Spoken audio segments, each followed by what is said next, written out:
Hello everyone, I'm Leslie Nicole with French Kiss Collections. Thank you for joining me today, and a thank you to Design Cuts for hosting the scrapbooking event. Today I want to share with you my favorite techniques for using black and white overlays to enhance your digital papers, your textures, and your photography. So let's get started. Okay, so in the first part of this demonstration, I'm going to show you how to enhance a digital paper or texture.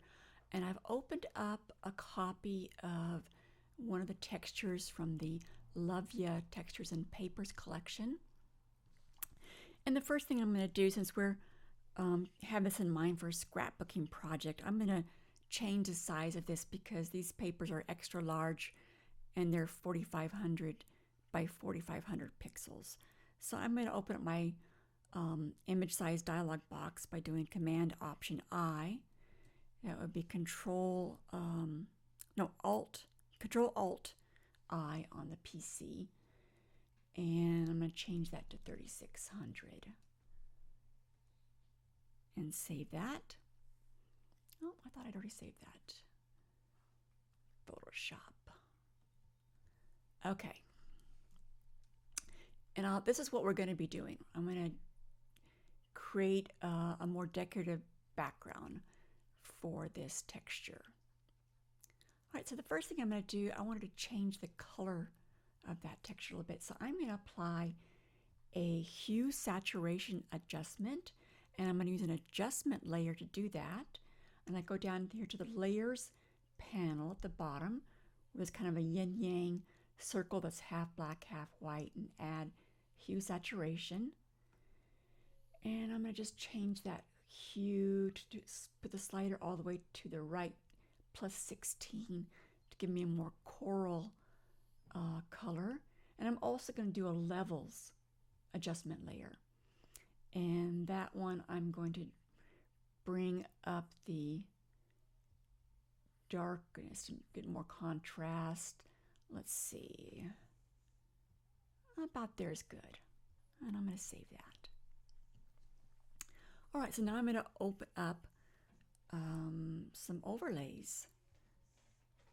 So what do I mean when I talk about black and white transparent overlays? I'm sure you've probably all worked with them, but basically it's a file that has transparency.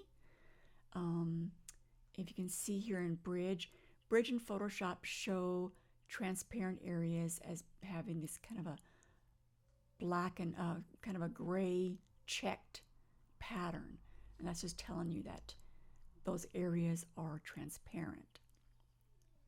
So I'm opening up an ephemera, a French ephemera file from the French Kiss Collections Essential Vintage French Graphics Collection. So I'm going to open that up just by double clicking from Bridge. And I like working in tabs in Photoshop. I know some people like to do place in bed when they place files, but I just prefer working this way. So I work in tabs. The way to get to that is do Window, Arrange, Consolidate all to tabs.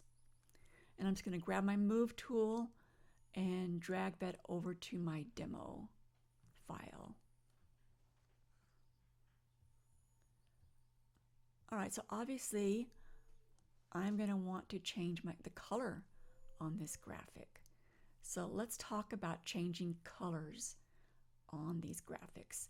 And I think to talk about color, I'm going to work on this other texture from that Love Ya collection that's kind of a soft white canvas. So I'm going to drag that also over to that document. And we're going to use this document to talk about changing colors, and then we're going to go back to where the other document where the colors are more subtle. It'll be easier to see the changes on this document. All right, so there are a number of ways you can change the color on these graphics. And I'm going to show you two ways. One that's a very simple, straightforward way, and then my more preferred way. So a really easy way to change color on this is just with that layer selected, you can do Edit, Fill,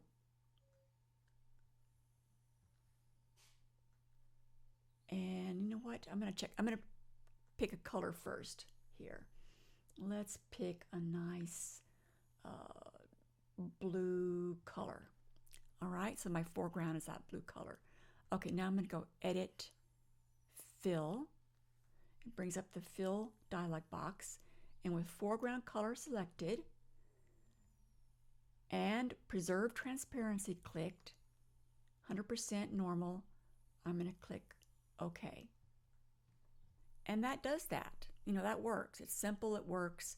A shortcut for doing that, let's change our foreground color first. Let's try purple. A shortcut would be Option Shift Delete, and that just changes it. For PC, that would be Alt Shift Delete. Okay, so I'm going to turn this to black again. Let's do D on the keyboard to bring the foreground back to black, and do that Option Shift Delete again. There we go, we're back to black. The way that I like to change color is I use a solid color layer and I clip it to the transparent graphic. So I go down here to my adjustment layers and all the way up to solid color. Oops, actually, you know what? I'm going to back up here. If I hold on Option, or that'd be Alt on PC, and then do the adjustment layer and hit solid color, that brings up a dialog box. And I can click this little thing here underneath that says Use Previous Layer to create clipping mask. And I'm going to do OK. Now that brings up my colors, and I can select any color from the swatches or even on the desktop. I'm going to do that purple color again, and that chooses that. Now the reason I like this method is that you can pick colors live. And what do I mean by that is that if I don't like that color, while this color picker's up, I can just go over here and select another color. I can fine tune that color, try another color. So I don't have to keep changing colors, doing Option Shift Delete, change color, Option Shift Delete. I can do that live here. Let's go back to that and choose whatever tone I want. Hit OK. And that is now clipped. This color layer is clipped to my graphic, my transparent graphic, which means the color will only affect the non-transparent areas of that graphic. And that, by the way, will work with anything for a mask, for text. And I like this method particularly because of, one, that live view, but it's also just so fast to change color. Let's say I want to change that now. I just double click on that color layer and it brings up that dialog box again, and I can select a different color. Hit OK. So that's my preferred method. There are other ways to change color as well, but for time constraints, I'm only going to do those two today. Okay, so quick review here. We have our layer that's our transparent black and white overlay, and above that we have a solid color layer that we got from the adjustment layers there, and that is clipped to the black and white graphic with a clipping mask. That's called a clipping mask, and you can tell it has a clipping mask because to the left of the color layer there's a little downward pointing arrow, which you probably can't see on the video, but just be aware that there's a little arrow that points downwards, meaning it's clipped to the layer below. All right, let's go back over to our original paper, and now we're going to go ahead and start adding colors to this graphic. I'm going to hold down Option, hit solid color, check that Use Previous Layer to create clipping mask, do OK, brings up my color picker, and I already have a color picked out over here that's kind of a coral that I picked from that paper. I'm going to hit OK. Now we're going to talk about blend modes. Right now the blend mode is on normal, but I want, when you use blend modes, you can create a richer look than just normal. So I'm going to select multiply, and right away that gives you a richer look. Now in general, the multiply and linear burn will darken the color. Linear burn is a little bit stronger saturation and stronger contrast, but I'm just going to do multiply. And I use that combination so much, the color layer clipped with multiply blend mode. I've actually created an action to do that for me. So all I have to do is select the graphic and apply my action. Okay, so let's start adding other elements to this. In my demo here, I've shown there's also a French script graphic, so we're going to open that up. I'm going to go back here to the Essential Vintage French Graphics collection, and I'm going to select, let's see, which was that script one? I think it's up here. Oh, it's in the script folder. That's why I couldn't find it. All right, it's number 2 in the script folder. I'm going to double click that in Bridge to open it up and drag it over to my demo file. Oops, that's one problem with clipping layers. I put it in between my graphic and my color layers so you can't see anything. So I'm going to drag it up to the top and unclip it. And the way I'm going to unclip it is hold down Option. On PC, that would be Alt, and click in between those layers, and that releases it. Okay, so this is bigger than I want it to be. So what I'm going to do, I'm going to make it into a smart object. And the way I'm going to do that, a shortcut, is to select the area, whoops, let me do that, to the right of that script graphic, hold down Control rather, and select Convert to Smart Object. So what does that do, Convert to Smart Object? Now I can resize it as much as I like, and there's no loss in image quality. So let's say I just hit Command T there. That'd be Control T on the PC. Let's say I resized it really small like that. If that wasn't, and I hit OK, and let's say I went ahead and I did a bunch of other edits, and the next day I came back and I thought, wow, that's too small. I want that bigger.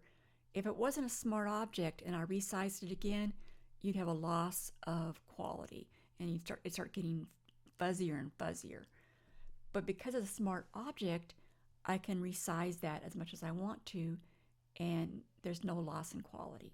So I'm going to go ahead and let me do Command Z to get that back to the right size it was. Do Command T again.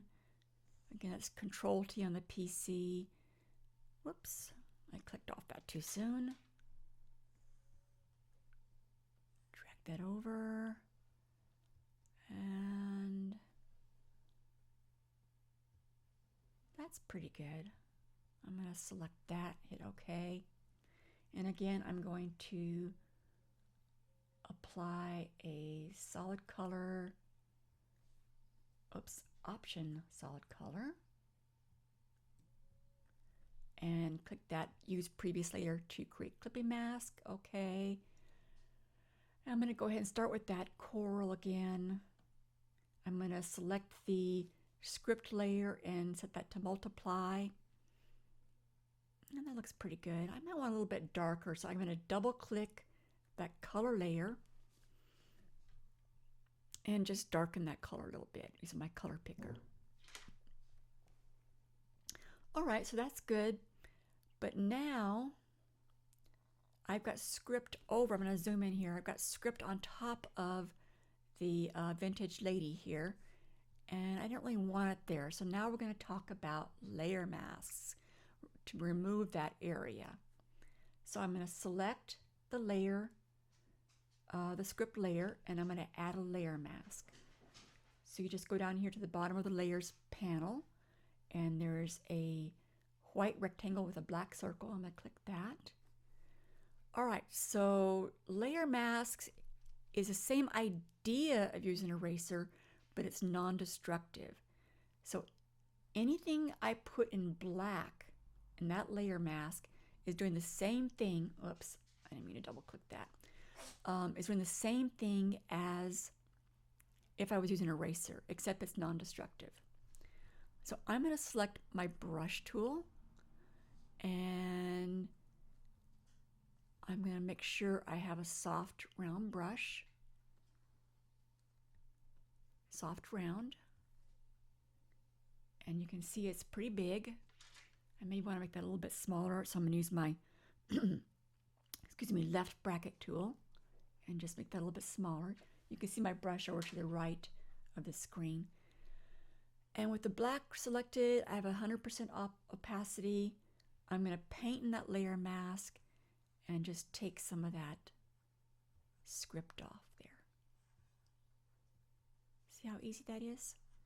So it's just like using the eraser, except that if I change my mind later on and I want to put more script back on there, I just have to paint in white. So I'm going to hit X on the keyboard to change my foreground to white. And if I painted back over there, that script would come back. So that's a non-destructive edit. Do X again to put the foreground to black, and we take it off again. All right, let's look at my reference document here. Oh, it looks like I was actually a little bit lighter. So I'm going to go back to that color layer and just make it a little bit lighter. Okay. And as you can see in my document, I also did like a really slight kind of vintage news, French newspaper in the right here, just to kind of give it a little more visual texture. So I'm going to open that file up as well. Going back to the Essential Vintage French Graphics Collection. And let's see. Oh, I was in the ephemera folder on that one. Number 5. I'm going to pull that over, drop it on. And that's too big for what I want. So again, I'm going to make a smart object again, holding down my control key. That's, I guess that's the same on PC. And to the right of that layer, I'm going to click and choose Convert to Smart Object. And now I'm do Command T. That's Control T on the PC. Oh, I didn't tell you that actually. Let's go back to that. Let's go back here.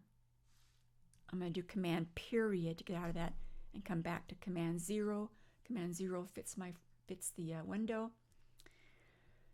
When I hit Command T, I can't see my entire bounding box there because it's out of the frame. So if I hit Command or Control 0, that zooms out so I can see my entire bounding box. And I'm going to bring that down. And if I hit Command 0 again, well, actually, that's filling that. But if I hit Enter to select that and then do Command 0, it brings it back up. And I think that's about what I had there. Actually, I didn't. And I'm going to go ahead and do the color clipping mask again. So solid color. Whoops. I didn't hit the option first. Option or Alt solid color. And that brings up that dialog box. Okay, and now I can pick that color again. Okay, select the actual graphic layer and hit multiply. And that just gives me a little bit of interest. Actually, you know what? On my demonstration, I selected color burn blend mode on that, and it just kind of softens out a little bit. And I'm gonna maybe do a little bit lighter color with my color picker. So I just want a little bit of interest on the side there, and I don't want quite so much happening over here.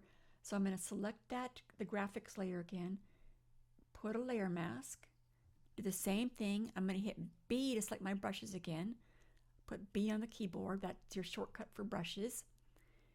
And black is my foreground color, and I'm just going to kind of take a little bit of that away in certain areas. All right, I'm going to save what we have so far. Now that's all pretty well, but I'm also going to do one more thing in my layer mask, which is to make it kind of put a little bit of grunge in the layer mask so that it kind of integrates more into that texture. See how, like in this area right here, that L's kind of just, it's kind of too prominent for my likes. So I'm going to go back over here. I'm going to select the layer that has that vintage lady on there, and I'll put a layer mask on her. Go to my brushes, and then I'm just going to select a grunge brush. Okay, this one is kind of a crackled brush. I'm going to bring the size down a little bit by hitting my left bracket key a few times. That will make the brush smaller. This is kind of a crackled brush. And with black selected, I'm just going to kind of, and I have my layer mask selected, I'm just going to kind of dab on that just to soften certain areas so that it blends in better with the texture. I'm basically just grunging up those areas. Over here too on the right, I'm going to just apply some grunge to just kind of tone that back, even a little bit right there. It's adding some crackle. So that's right on my layer mask, and it just kind of tones things down, grunges things up, and it kind of blends in better with the paper. I might even do that a little bit on my text layer too. I'm going to select the text layer, select the layer mask, and maybe just do a little bit on that too, just to kind of on text. This vintage text, don't think of it as a message. It's not a message.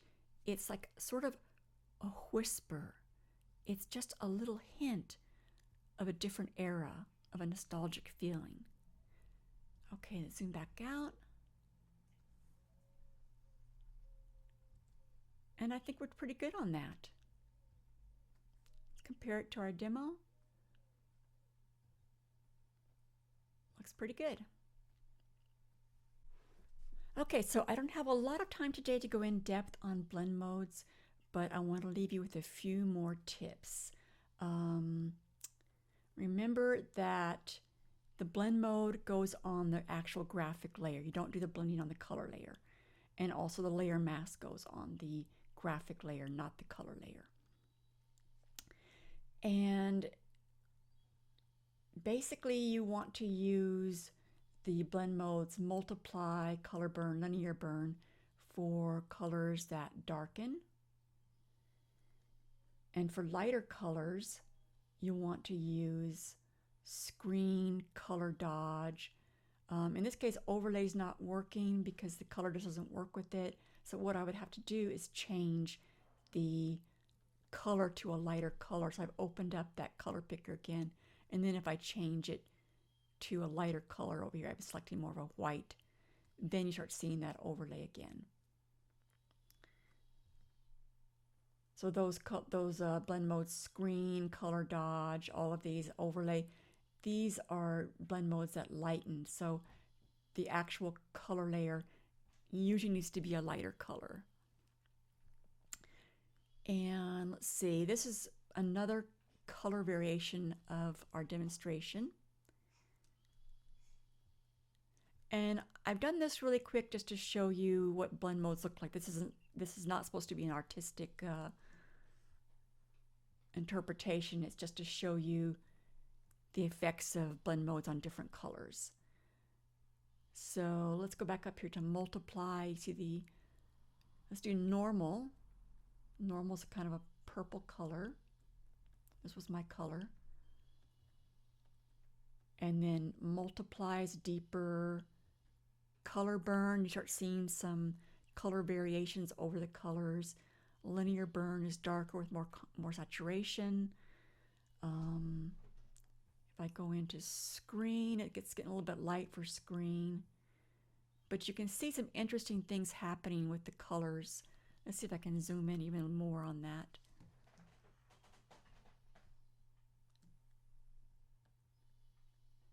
This is linear dodge. Overlay, we're getting quite a bit of difference in color. It kind of goes purple over here, orange over here, pink over here.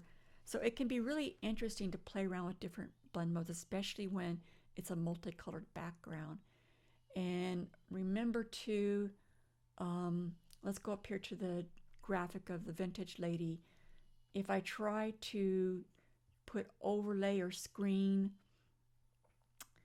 in the white canvas area, you're not going to see anything because those blend modes are lightening, blend modes that lighten rather. You know, it basically, everything becomes white because it's lightening. So this is actually a finished piece made with almost the same background as our alternate color of our demonstration, with a few grunge brushes thrown in there color and a photograph frame and tape, and it creates a nice little background. All right, so now we're going to apply these same techniques to a photograph. So this is a photograph where I've used the texture Creme Fraiche from the Tableau collection, and a couple little bees from the Bees and Butterflies collection, and another graphic from the Essential Vintage French Graphics collection. Let's open that up.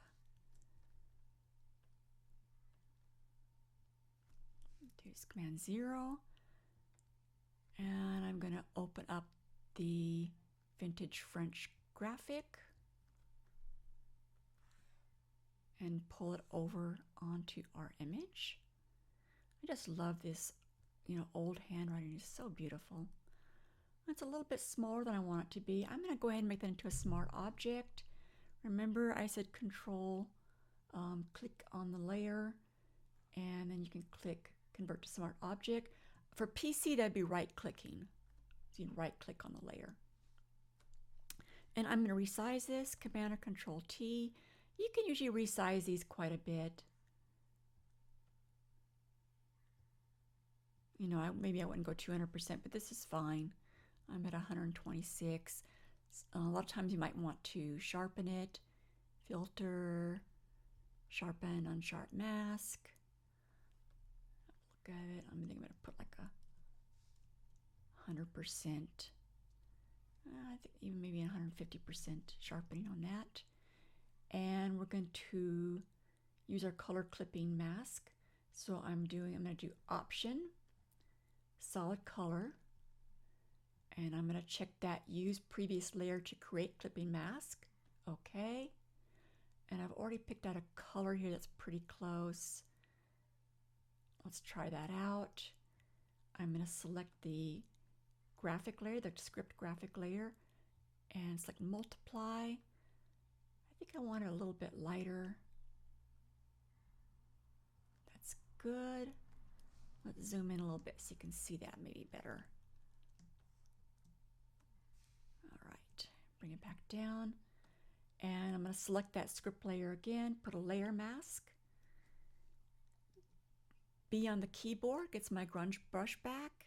If I didn't have that grunge brush, then I would hit Control and click on the screen, on the image, and select it. On PC, that would be right-clicking. Use my left bracket to bring that down a little bit. My foreground is black, and I'm just going to grunge that up a little bit. Remember, I've told you that, you know, this isn't a message. It's, you know, it's a whisper of that vintage flavor. And that's it. We're done. Thanks so much for joining me today. I hope you're all inspired now to enhance your papers, textures, and photographs using transparent black and white overlays. If you're interested in any of the resources I used today, you can look below. I use the Lavia textures for the first background. I use the Essential Vintage French graphics for both the background and the textured photograph. For the textured photograph, the photograph used a texture from the Tableau collection. It also used bees from the Bees and Butterflies collection, frame from the Love Your Frames. And thanks again, everyone. I'll see you next time.